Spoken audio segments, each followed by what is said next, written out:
Governo foi apreciação da visita sua santidade Papa Francisco durante l'Orontolo e Timor-Leste. Quinta-feira,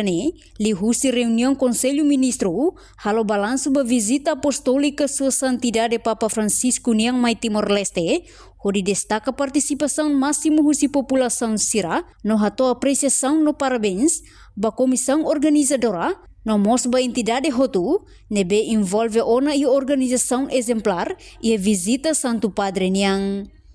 Vice-ministro Assunto Parlamentares, Aderito Hugo da Costa afirma, o Conselho Ministro halo apreciação ba visita Santo Padre niang, mai husi linhas ministeriais hotu, no primeiro-ministro Rasik, fonini apreciação hodi hare oinsa, celebração simu visita Santo Padre, lau desde preparativo sira, husi loron dahuluk to amu papa fila buat hotu lau sucesso. Chefe governo mos hato apreciação ba comunidade em geral, liu jovens sirene contribuição, cria condição nebe saudável no amizade, hodi processo hotu lau hodiak no hakmatek. Convocatória da agenda único hal avaliação ba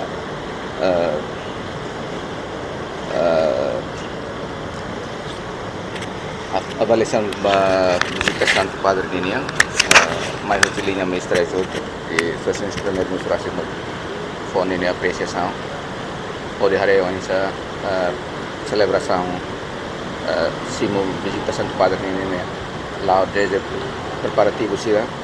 to visita primeiro dia, segundo dia da último dia, você que lá o sucesso, sua excelência, primeiro-ministro, a tua apreciação da comunidade em geral, responsável ser, nini contribuição, muito livre jovem ser, nini contribuição, pode criar condição da saudável, amizade, para processo tomak na lá, toho se, to fila ho dia. Último peregrinação de que será fila mas cosi tambah si en el arroz mas el municipio todo ser fila hotel